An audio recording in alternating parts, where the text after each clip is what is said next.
hits and crits. This video is brought to you by Trading Goblin. What's up, Hits and Crits family? We're back here, Randall and I, with another Season 4 review. This time it's on the Martells, the Sons of the Desert, the Dune Vipers. Even though they have not a lot of changes, we still want to take a deeper look into the most crucial ones, or the ones that really that we're really interested in. So Randall, great to have you. Great to be back, Chris. Thanks for the invite. Sure, always. So let's keep the video short, and we will jump right into combat units. So it's just a universal change. It's just a change on the order overrun as on each and every unit. So basically the overrun order gets the march. So you can do a march or a charge action. So I think even though this is a really small thing, it can be, or I'm thinking it is a big thing for the retinue, because I played the retinue twice now, and with this, with their 5 defense, they're kind of squishy, they're kind of vulnerable out there. But together with the fueled by slaughter, they can punch in, they can heal back. They are quite they have they're quick, right? They're on 6. Yep. So especially with the right commander, they can be all over the place and can do the right charge at the right time, heal back and stuff. But to have them, or to have the possibility to march, for those guys, you can be behind enemy lands quite quickly. That's my take on it. Yeah. So the overrun change on the Darkstar retinue is a good thing for this unit, since, please remember, it's a 7-point unit, which has a 5 defense. So yeah, that's my take on the overrun. What are you making of the change? Yeah, so I know you have a soft spot for the retinue because you're a huge Fueled by Slaughter fan. Yeah, so true. I know you have a soft spot for them. And when they came out, I know there was a lot of, I don't know if criticism is the right word, but a lot of people didn't quite know what to do with the retinue.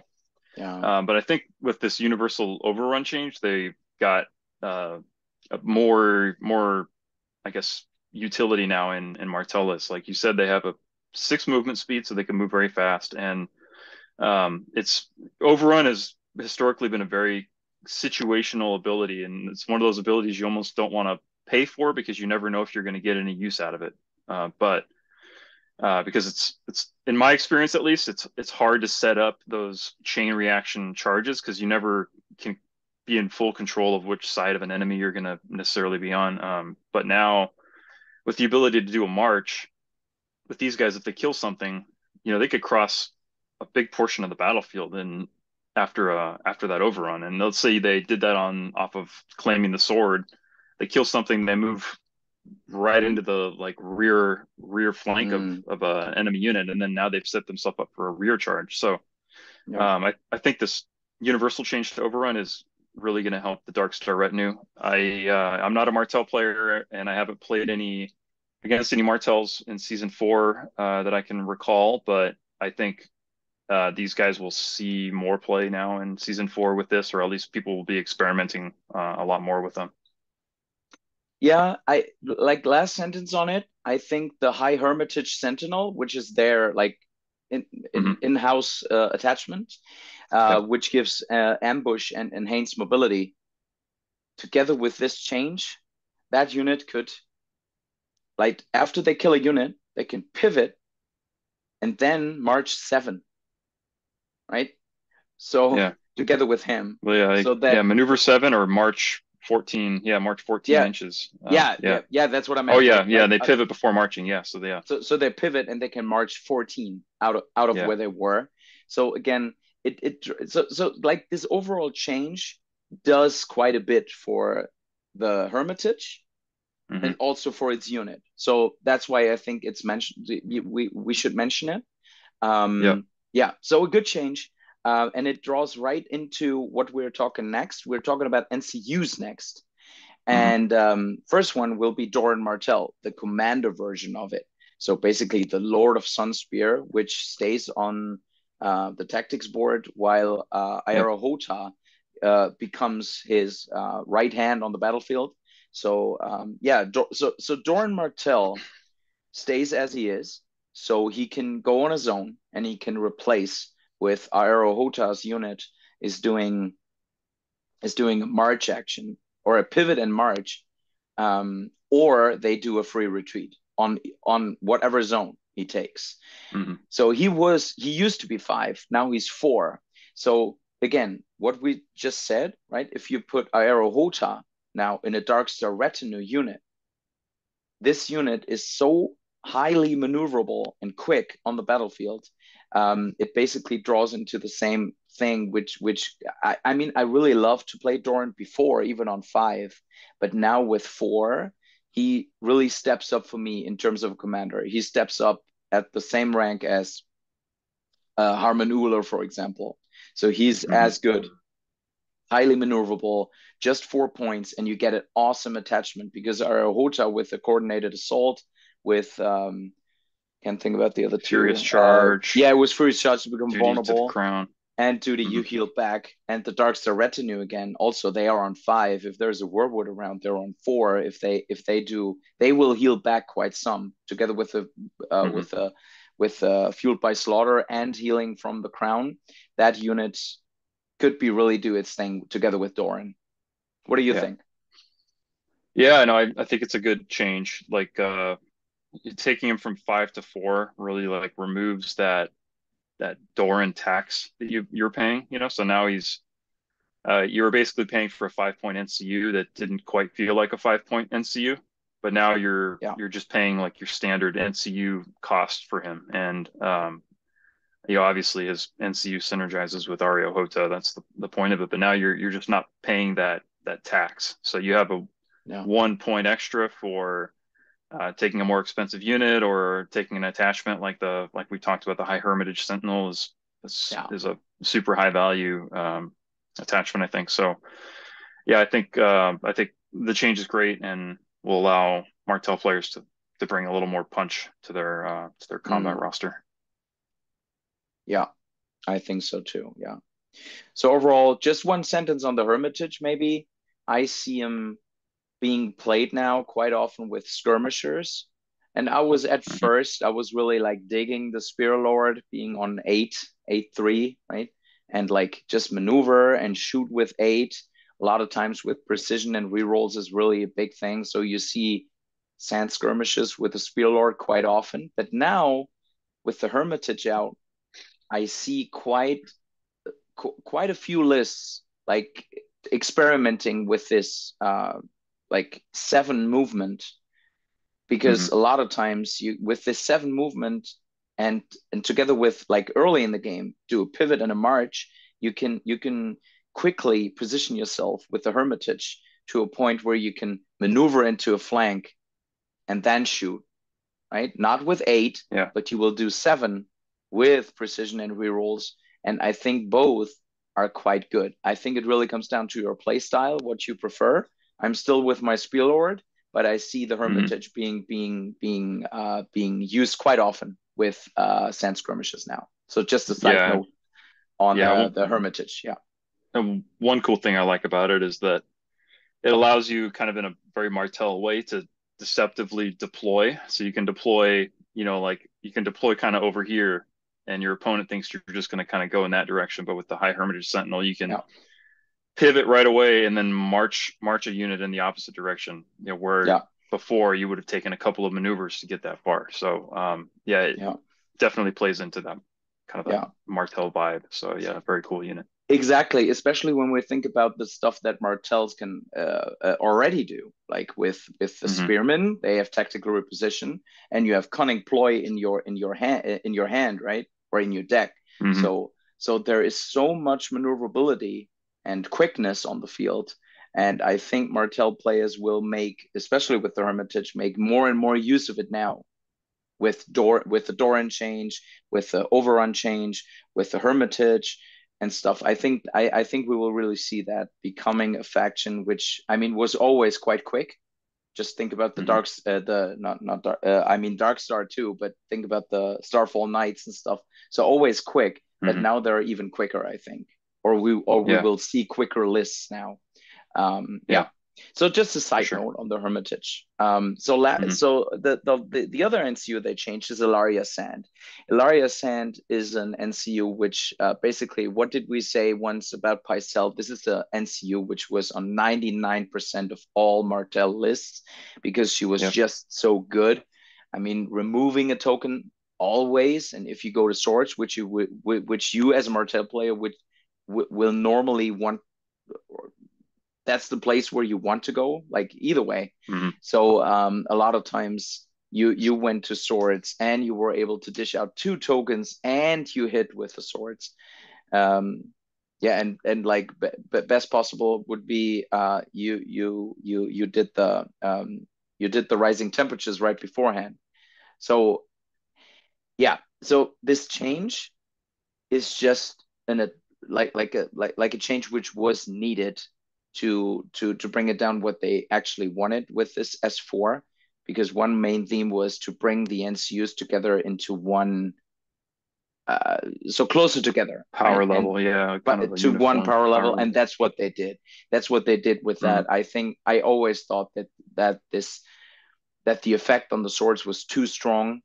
Remove a token, dish out two, and blocking swords and making use of swords was a little bit too Yeah. much for a 4 point unit. So I think now she's in a good place. What do Hmm. you think about the So Ilaria change? Is there yeah. anything? So like you said, she was taken in just about every list, and I think she's still probably taken in almost every list. And She's still great. Yeah.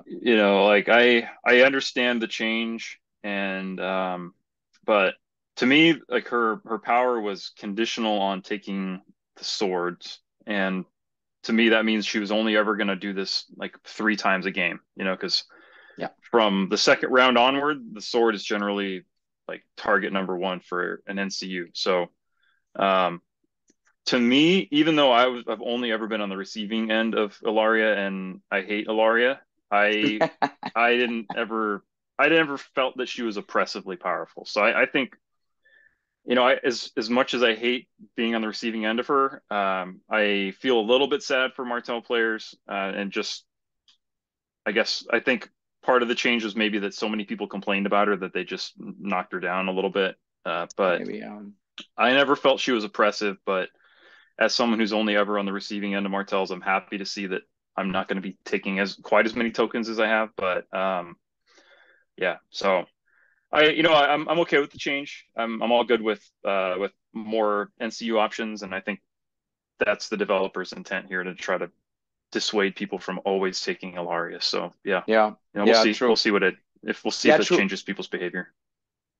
Yeah. When I saw the change at first, I was hoping that they would add another sentence like if she claims swords, she can deal out a token. And if she does Hmm. claim crown Crown. also, because Hmm. like normally Ilaria was really great with the swords. Like generally the tactic stack from Martells benefits from swords, but and a little bit from crown.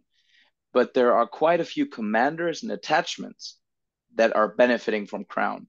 And there's not really Hmm. an NCU right now on the roster except Doran with Water Gardens that makes big use of crown. So I was hoping they would add, she deals out a token on crown and swords and always removes a Yeah. token wherever. That was my hope. But let's Hmm. see how she plays out. As you said, I think she's still a good NCU for 4 points, and I Hmm. do not see her like getting rid of completely. But I think they did what they wanted to do. The power level got a little bit, they got closer together. So I think we will see some more play of other NCUs now. Hmm. Yeah. So that's that on Elaria. So we're close to the end already, but there's one thing which we have to do first, because before we talk about something exciting, is we have to talk about sand diplomacy. So now tactics cards. Sand diplomacy is a card which I personally, and that might come from me being not one of the greatest in this game, but sand diplomacy was always ditched when I pulled it. So when I got Sand Diplomacy, I looked at it and was instantly thinking, how can I get rid of this card as soon as possible to draw into stronger cards, to draw into cunning ploy, rising temperatures, unbound, unbent, unbroken, and all that. So now, even with the change, like, and the most crucial one is now the zone resolves before the drawback the happens. tokens and Exactly, and the drawback also changed. So nothing more shenanigans with shutting down an NCU. So now you just potentially deal out 4 tokens. So I think this card in general is better, or got better, and more usable. Still, I I only see those rare instances where you could not block off swords and the new round starts, and you play the card just to choose swords. So at least if you die or if you take high damage from swords from your opponent, you can at least deal out 4 tokens, which is good, right? But the thing is, your opponent will choose first, so he will definitely take a zone which punishes you. So again, that might come from that I'm not the best Martell player out there, and I'm happy to listen to all your comments from all the Martell pros out there. What do you think about Sand Diplomacy? But I still tend to ditch the card when I draw into it. What do you think? Yeah, so it used to be you could blank an NCU if the NCU trips the zone. So we'll say that someone really wants to take the sword and you don't want them to take the sword. So, but most players in their roster are going to have an NCU that they don't mind getting blanked. Like they'll have an NCU whose ability is kind of already used up, or that they maybe don't really need that much. So people would just use that NCU as the one that would go walk in that minefield there. Yeah. But I think the big change here is that now you're not weakening the opponent prior to resolving the zone. You're doing it afterwards, and I think that's definitely a nerf from this effect from this card. But really, I think this card it's kind of changed now. It used to be like you're going to take that sword zone. I'm going to punish you for it, and now you're not going to get as much out of it. But now it's like you're going to still get away with. Nothing's going to happen to your NCU, so you can use one of your high value NCUs on it. And if your NCU has a ability that triggers off of claiming a zone, they're still going to get that effect off. Yeah. So like think of like an Elena or something. Elena will claim that zone. She'll still blank out one of your NCUs, and she'll take the sword. Yeah. And your unit will still attack the Martell player. And it's only after that all resolves that this like confetti of tokens pops out. Which at that point, if you're that player who just attacked, you may not care because you may have just wiped out their high value unit. So I think it's situational whether this is an improvement or a nerf. I think in a lot of cases though, it's gonna end up being a nerf because now it's not influencing which NCU the player uses because it's not blanking it anymore. And it's not applying that token before the attack. So I think probably in more cases than not, this is a nerf because you may not care about the tokens right now. You'll worry about the tokens later. You just want to attack something or heal something. And so, I don't know. Like you said, I'd be interested to hear from Martell players what they think because I'm no Martell expert. So be interested to see what people's experiences have been with it so far. Yeah, for me, it really comes down to what I said in the middle. The Martell's tactics deck is one of the best tactics card at base decks out there. So it really comes down if you pull this card and you're thinking about all the others I already mentioned. If you think about those high valued cards, I will, and if I did not use them yet, if I weren't able to pull into them yet, I will throw Sand Diplomacy because I could punish myself, and then I will just make room for better cards. That's still the way I see it. but let's see, right? Let's see what the audience tells us. I'm happy to read it, happy to discuss.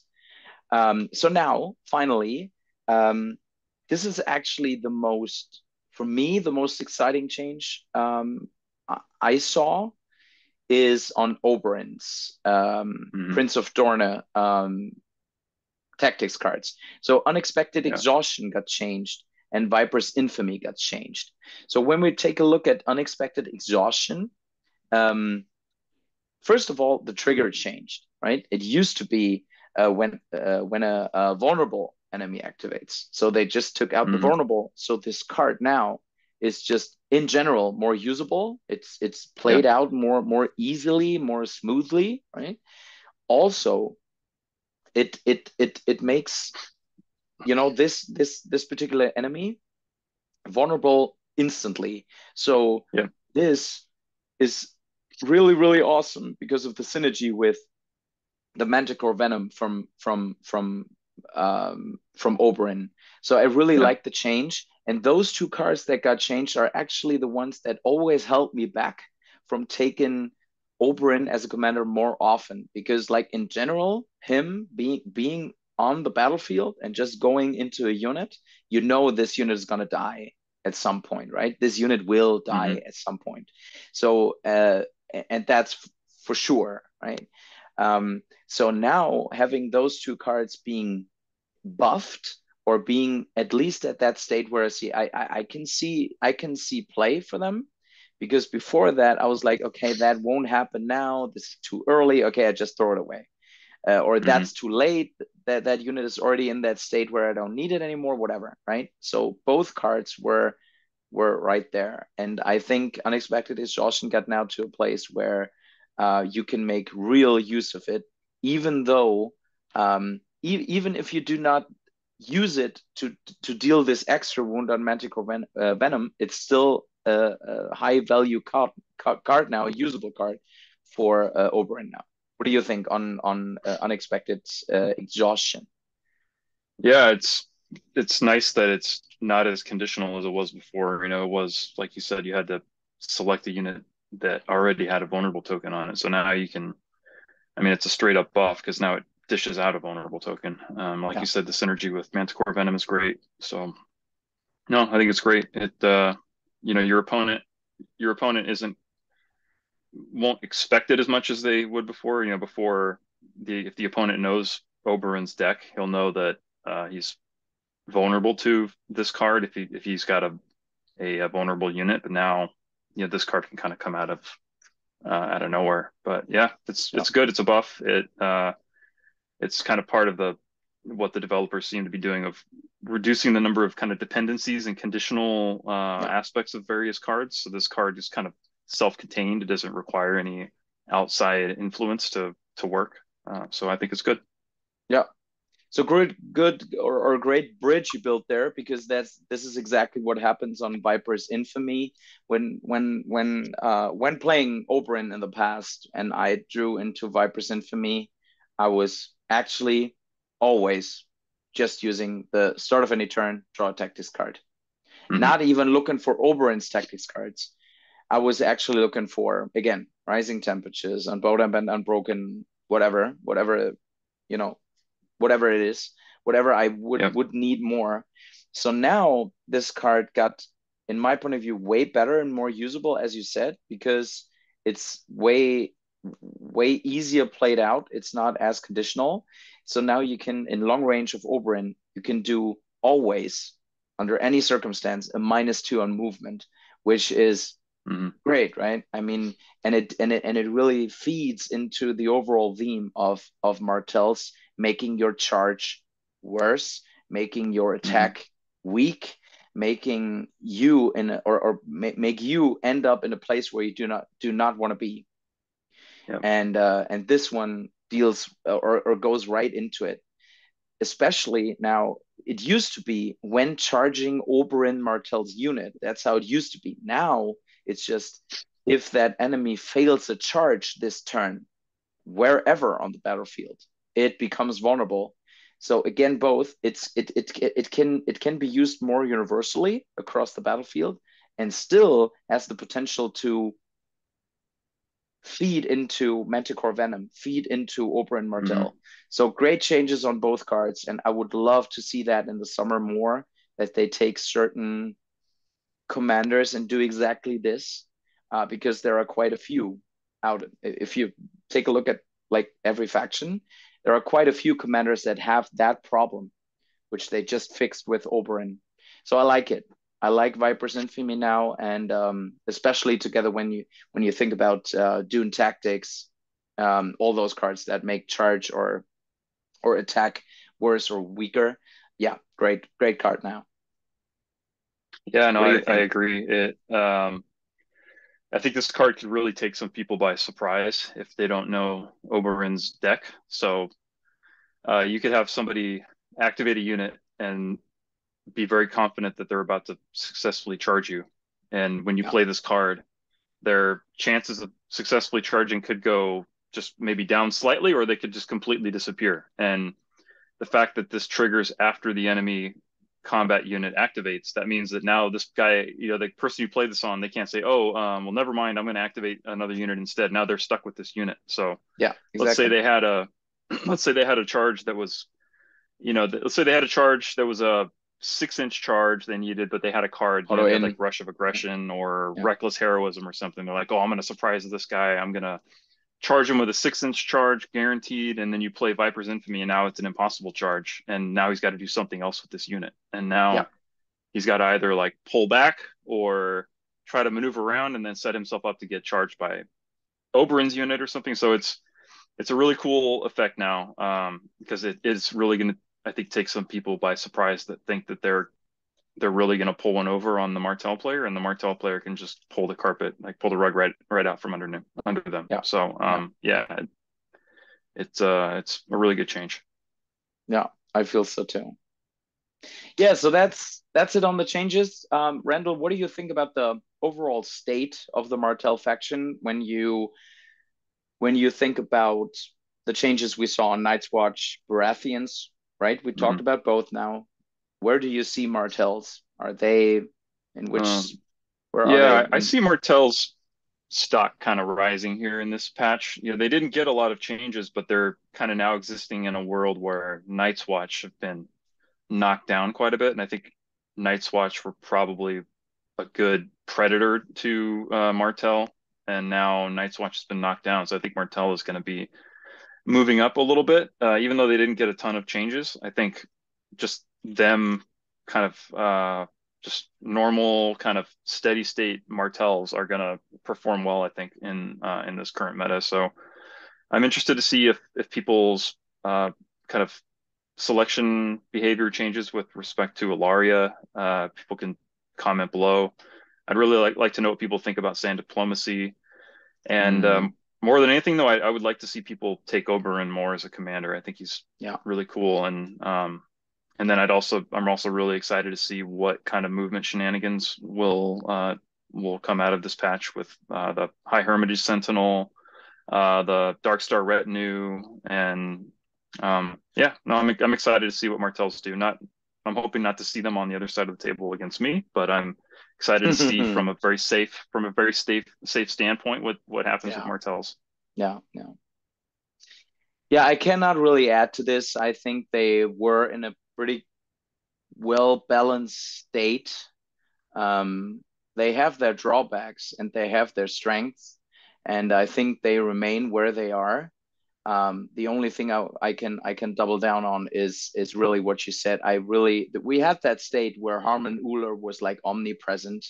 We had the Yeah. state where Gerald Dane Darkstar was like all everywhere. So I really like to see the changes on Doran and Oberyn, um, to see more play, that those commanders see more play, and especially Oberyn. I don't know. I mean, like soapbox again.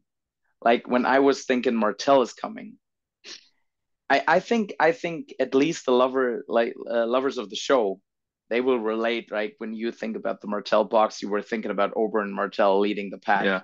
and having Yeah. this huge spear and just killing things.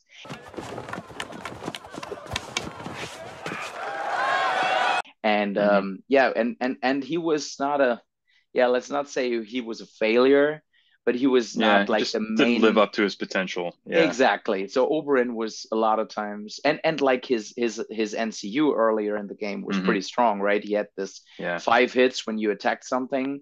So a lot of times he was taken as NCU, which was not really like lore wise. Yeah, you want him on the battlefield. You don't want him. You want him on the battlefield, exactly. Yeah, you don't want him sitting down somewhere. In a you know, like in the show, just sitting in the chair, and you have some sitting in a garden, women and wine, some and tea.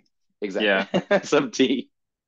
So I really like that from a thematic, from a rule standpoint. I like to see those commanders seeing more play. Yeah, and I think that's it on the Martells. Again, if you have any other thoughts, if we might have missed something, we're always happy to discuss. Jump on the Discord, just put it in the comments down below, and Randall and I will make sure to answer it, to discuss with you. Randall, any final words from you? Nope, just happy to be here, happy to talk, and looking forward to our future videos on season 4. Cool, we will have those. So until we meet again, roll those crits.